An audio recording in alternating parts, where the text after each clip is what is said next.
আমি এখানে আল্লাহর বিধান সম্পর্কে একটি গুরুত্বপূর্ণ বিষয়ে কথা বলছি, বিশেষ করে বিবাহ, ন্যায়বিচার এবং মোহর প্রসঙ্গে।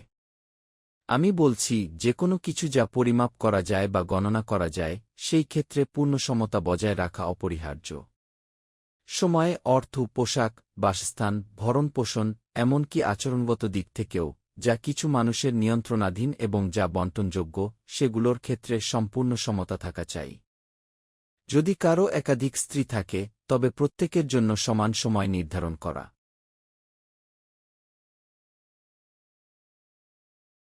সমপরিমাণ অর্থ ব্যয় করা, সম্মানের পোশাক ও বাসস্থান নিশ্চিত করা, এসব আমার জন্য বাধ্যতামূলক। আমি কাউকে অগ্রাধিকার দিয়ে অন্যকে বঞ্চিত করতে পারি না। কারণ এই সমতা রক্ষা করা আল্লাহর আদেশ, এবং এটি অবহেলা করলে আমি জুলুমের মধ্যে পড়ে যাব।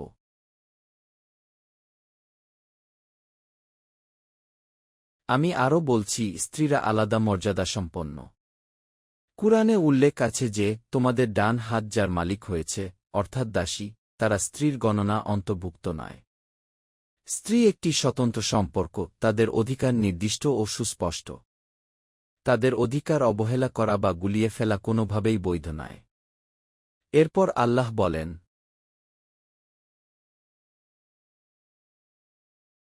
এটি অধিকতর নিকটবর্তী যে তোমরা অন্যায়ে লিপ্ত হবে না, পথভ্রষ্ট হবে না। আমি বুঝি, যদি আমি মাত্র একজন স্ত্রী গ্রহণ করি, তাহলে অন্যায় করার সম্ভাবনা থেকে আমি অধিক সুরক্ষিত থাকব।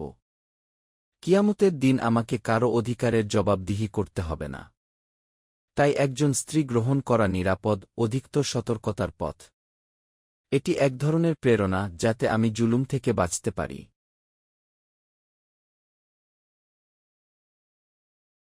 তবে আমি এটাও স্বীকার করি, এমন পরিস্থিতি থাকতে পারে যখন একজন ব্যক্তির একাধিক স্ত্রীর প্রয়োজন হতে পারে।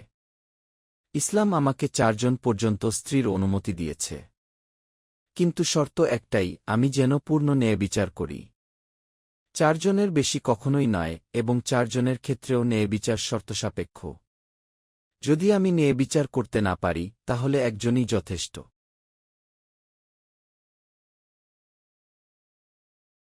এরপর আমি মোহর সম্পর্কে বলছি।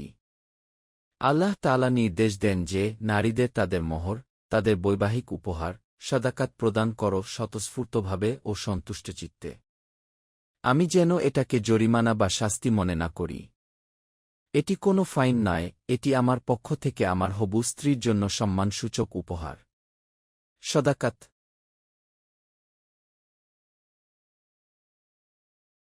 শব্দটি এখানে কি সিদাক থেকে এসেছে, যার অর্থ হল সেই বৈবাহিক অর্থ যা আমি বিয়ের সময় কনেকে প্রদান করি, যাকে আমরা মোহর বলি। এটি তার অধিকার। এটি আমি দয়া করে দিচ্ছি না, বরং এটি তার প্রাপ্য।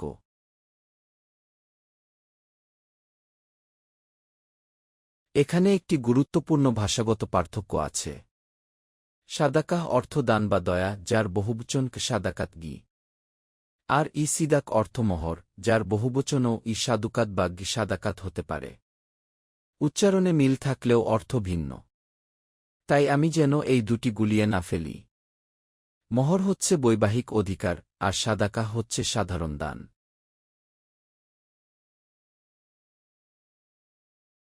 আমি আরও বলছি, যদি স্ত্রী স্বেচ্ছায় তার মোহরের কোনো অংশ আমাকে ছেড়ে দেয়, ধরা যাক, আমি তাকে $10,000 দেওয়ার প্রতিশ্রুতি দিয়েছিলাম, আর সে নিজেই বলল, আমি 1,000 ছেড়ে দিচ্ছি, 9,000ই যথেষ্ট, তাহলে সেটি তার এখতিয়ার। আমি তাকে চাপ দিতে পারি না।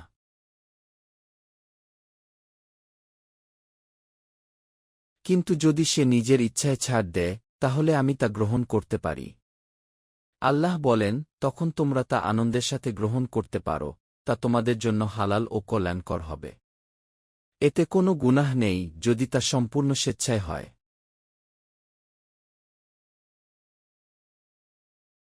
এরপর আমি সম্পদের ব্যাপারে সতর্ক করছি।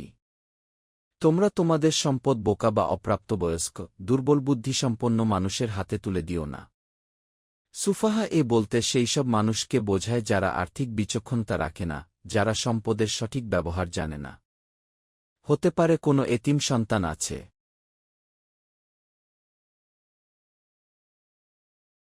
যার পিতা তার জন্য বিপুল সম্পদ রেখে গেছেন। কিন্তু সে যদি মানসিকভাবে অপরিপক্ব বা দুর্বল বুদ্ধিসম্পন্ন হয়, তাহলে আমি তার সম্পদ সরাসরি তার হাতে তুলে দিতে পারি না। কারণ সম্পদ আল্লাহর পক্ষ থেকে একটি আমানত। আমি যদি অবিবেচকভাবে তা তার হাতে তুলে দিই, তবে সে হয়তো তা নষ্ট করবে।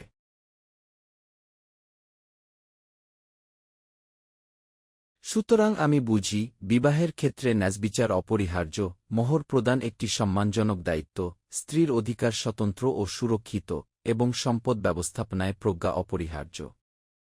এসব বিধান আমার জন্য কেবল আইন নয়, বরং আল্লাহর সামনে জবাবদিহিতার বিষয়। আমি যদি ন্যায় বজায় রাখি,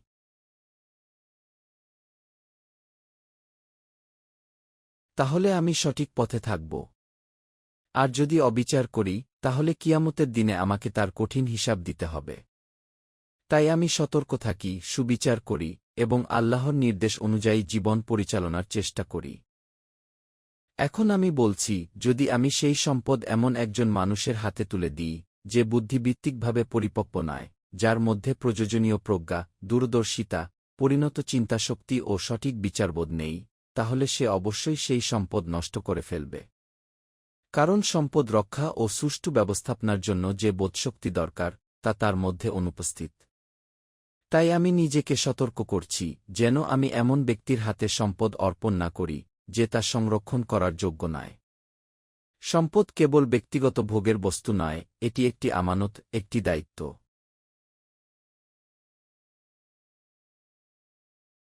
আমি একটি ঐতিহাসিক দৃষ্টান্ত স্মরণ করছি। ব্রিটিশ শাসনামলে ভারতবর্ষে দি কোর্ট অব ওয়ার্ডস কি নামে একটি ব্যবস্থা ছিল।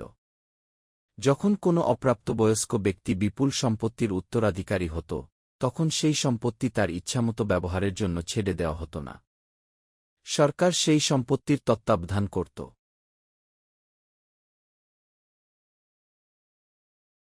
সম্পত্তির মূল অংশ অক্ষত রাখা হতো, আর আয়ের একটি নির্দিষ্ট অংশ তাকে বার্ষিক খরচের জন্য দেওয়া হতো। এর উদ্দেশ্য ছিল সম্পদের সুরক্ষা, যেন অপ্রাপ্তবয়স্ক বা অদক্ষ ব্যক্তি নিজের অজ্ঞতার কারণে তা নষ্ট না করে ফেলে। আমি বুঝি, সমাজে এ ধরনের ব্যবস্থার প্রয়োজন আছে।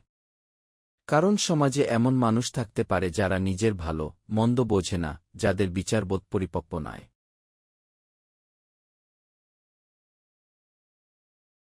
আমি কুরআনের তিলাওয়াতের আলোকে বুঝি যে, আল্লাহ এই সম্পদ, এই ধনসম্পত্তি, এই উপকরণসমূহকে মানুষের জীবনের সহায়ক মাধ্যম হিসেবে নির্ধারণ করেছেন।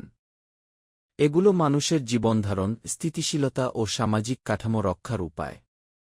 সুতরাং আমি যদি এই সম্পদ এমন লোকদের হাতে তুলে দিই যারা মানসিকভাবে অযোগ্য, তাহলে আমি শুধু একজন ব্যক্তির ক্ষতি করছি না, বরং গোটা সমাজের ক্ষতির পথ খুলে দিচ্ছি। কারণ সম্পদের অপচয় শেষ পর্যন্ত সামষ্টিক ক্ষতির কারণ হয়।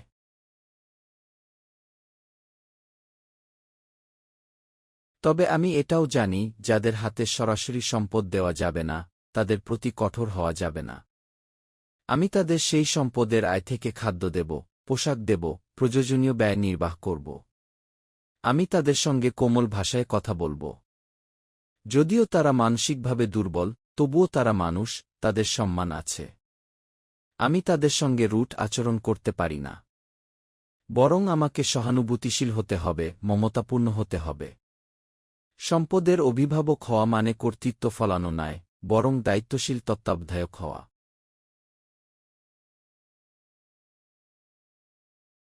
আমি আরও বলছি, এতিমদের ব্যাপারে বিশেষ সতর্কতা অবলম্বন করতে হবে। আমি তাদের পরীক্ষা করতে থাকব, পর্যবেক্ষণ করব, যতক্ষণ না তারা সাবালকত্বে উপনীত হয়, বিয়ের উপযুক্ত বয়সে পৌঁছে প্রাপ্তবয়স্ক হয়। যখন তারা বালেগ হবে, তখন আমি দেখব তাদের মধ্যে রুশদ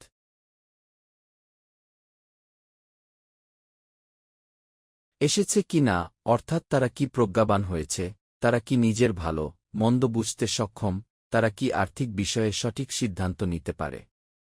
যদি আমি দেখি যে তারা পরিণত হয়েছে, তখন যে সম্পদ এতদিন আমার হেফাজতে ছিল, সেটি তাদের হাতে ফিরিয়ে দেব। কারণ সেটি মূলত তাদেরই সম্পদ ছিল। তাদের পিতা তা তাদের জন্য রেখে গিয়েছিলেন।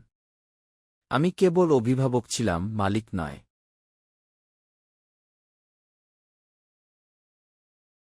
আমি নিজেকে সতর্ক করছি যেন আমি সেই সম্পদ অপচয় না করি, অপব্যয় না করি, ইসরাফও না করি।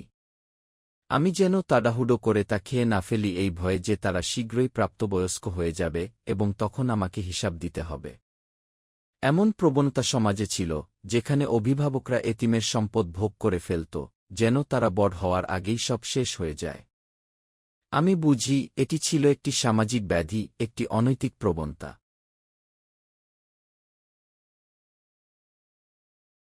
যখন মুসলমানদের নিজস্ব সমাজ ব্যবস্থা গড়ে উঠল, একটি রাষ্ট্র ব্যবস্থা প্রতিষ্ঠিত হল, তখন সেই সমাজকে এইসব অসঙ্গতি ও অবিচার থেকে পরিশুদ্ধ করা প্রয়োজন ছিল। আমি বিস্ময়ের সঙ্গে লক্ষ্য করি, কুরআন কত বিস্তারিত নির্দেশনা দিচ্ছে। সমাজের কোনো শ্রেণীর উপর যেন অন্যায় না হয়, বিশেষ করে দুর্বল শ্রেণীর উপর। নারীরা দুর্বল, এতিমরা দুর্বল, মানসিকভাবে অক্ষম ব্যক্তিরা দুর্বল। তাদের অধিকার রক্ষা করা সমাজের নৈতিক দায়িত্ব।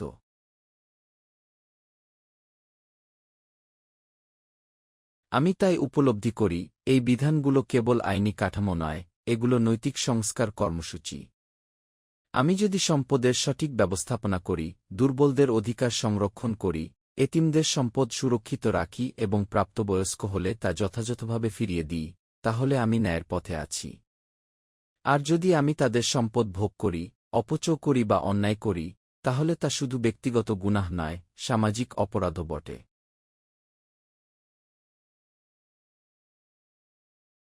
অতএব আমি নিজেকে দায়বদ্ধ মনে করি। আমি জানি সম্পদ একটি পরীক্ষা, অভিভাবকত্ব একটি আমানত, এবং সমাজ সংস্কার একটি লামানি দায়িত্ব। আমি চেষ্টা করি যেন দুর্বলদের রক্ষা করি, ন্যায় প্রতিষ্ঠা করি, এবং আল্লাহর নির্দেশনা অনুযায়ী একটি সুশৃঙ্খল ও ন্যায়ভিত্তিক সমাজ গড়ে তোলার অংশীদার হতে পারি।